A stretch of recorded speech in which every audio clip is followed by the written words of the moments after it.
Lens is a set of vision-based computing capabilities that can understand what you're looking at and help you take action based on that information.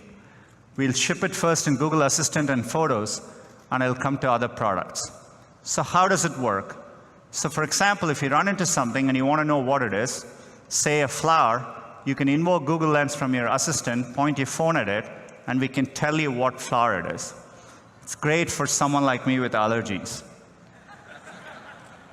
Or if you've ever been at a friend's place and you've crawled under a desk just to get the username and password from a Wi-Fi router, you can point your phone at it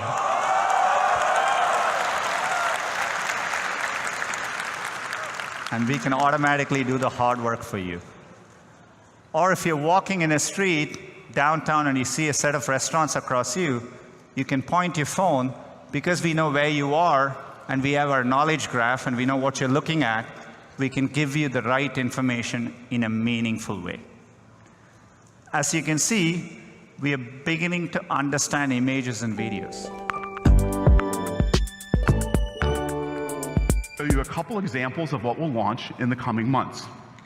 So, last time I traveled to Osaka, I came across a line of people waiting to try something that smelled amazing. Now, I don't speak Japanese, so I couldn't read the sign out front. But Google Translate knows over 100 languages, and my assistant will help with visual translation. I just tap the Google Lens icon, point the camera, and my assistant can instantly translate the menu to English. And now I can continue the conversation. What does it look like? These pictures should match. All right, it looks pretty yummy. Now notice, I never had to type the name of the dish. My assistant used visual context and answered my question conversationally. Let's look at another example. Some of the most tedious things I do on my phone stem from what I see. A business card I want to save, details from a receipt I need to track, and so on. With Google Lens, my assistant will be able to help with those kinds of tasks too. I love live music, and sometimes I see info for shows around town that look like fun. Now, I can just tap the Google Lens icon and point the camera at the venue's marquee. My assistant instantly recognizes what I'm looking at. Now, if I wanted to, I could tap to hear some of this band's songs, and my assistant offers other helpful suggestions right in the viewfinder. There's one to buy tickets from Ticketmaster, and another to add the show to my calendar. With just a tap, my assistant adds the concert details to my schedule. Saving event. Save Stone Foxes for May 17th at 9 p.m. Awesome. My assistant helped me keep track of the event, so I won't miss the show, and I didn't have to open a bunch of apps or type anything. Now today I'd like to share 4 new features we'll be rolling out over the coming months. So first, we're announcing support for proactive assistance. So for example, let's say I'm relaxing and playing a game with the kids. Well, I can see that the Google Home lights just turned on. Hey Google, what's up? Hi Rishi, traffic's heavy right now, so you'll need to leave in 14 minutes to get to Shoreline Athletic Fields by 3:30 p.m. That's pretty nice. The assistant saw the game coming up on my calendar and got my attention because I had to leave earlier than normal. So now my daughter can make it to that soccer game right on time. All right, second, another really common activity we do in the home today is communicate with others. And a phone call is still the easiest way to reach someone. So today, I'm excited to announce hands-free calling coming to Google Home. It's really simple to use. Just ask the Google Assistant to make a call, and we'll connect you. You can call any landline or mobile number in the US or Canada, and that's our update for Google Home. Proactive assistance to bring important information to you at the right time. Simple and easy hands-free calling. More entertainment options, and evolving the assistant to provide visual responses in the home. We're announcing suggested sharing. Because we've all been there, right? Like when you're taking that group photo and you insist that it be taken with your camera, because you know if it's not on your camera, you are never seeing that photo ever again. Now, thanks to the machine learning in Google Photos, we'll not only remind you so you don't forget to share, we'll even suggest the photos and people you should share with. In one tap, you're done. Let's have a look at suggested sharing in action.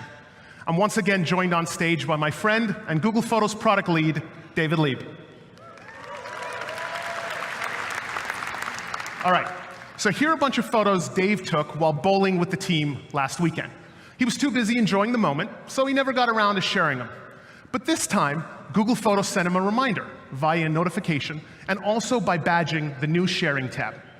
The Sharing tab is where you're going to be able to find all of your Google Photos sharing activity, and at the top, your personal suggestions based on your sharing habits and what's most important to you. Here is the sharing suggestion that Dave got from his day bowling. Google Photos recognized this was a meaningful moment, it selected the right shots, and it figured out who he should send it to based on who was in the photos. In this case, it's John B., Jason, and a few others who are also at the event. Dave can now review the photos selected, as well as update the recipients, or if he's happy with it, he can just tap send. And that's it. Google Photos will even send an SMS or an email to anyone who doesn't have the app, and that way everyone can view and save the full resolution photos, even if they don't have Google Photos accounts. And because Google Photos sharing works on any device, including iOS, let's have a look at what John V sees on her iPhone. She receives a notification, and tapping on it lets her quickly jump right into the album and look at all the photos that Dave has shared with her. But notice here at the bottom, she's asked to contribute the photos she took from the event, with Google Photos automatically identifying and suggesting the right ones. John V can review the suggestions and then simply tap Add. Now, all of these photos are finally pooled together in one place, and that's why today we're also announcing shared libraries.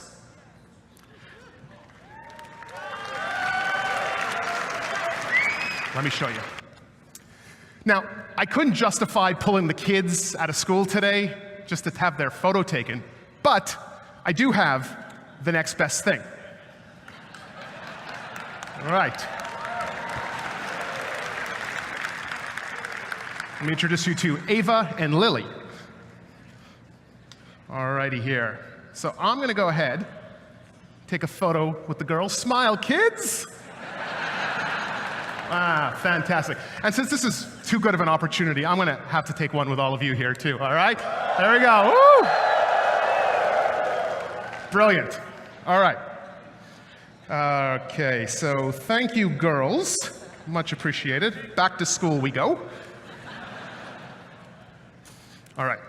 So, using nothing more than the standard camera app on my phone, I've gone ahead and taken one photo with my kids and one photo with all of you here in the audience.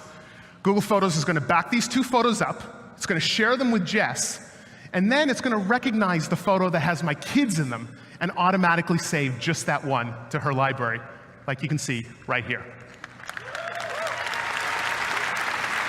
Thankfully, our machine learning in Google Photos already does most of this work for you, and today we're bringing it all together with the launch of Photo Books. We now take 30 identical photos of a sunset. We're also taking different types of photos, not just photos to capture a personal memory, but as a way to get things done. Whiteboards we want to remember, receipts we need to file, books we'd like to read. And that's where Google Lens and its vision-based computing capabilities, let me show you it. So let's say you took a trip to Chicago. There's some beautiful architecture there, and during your boat tour down the Chicago River, you took lots of photos. But it's hard to remember which building is which later on.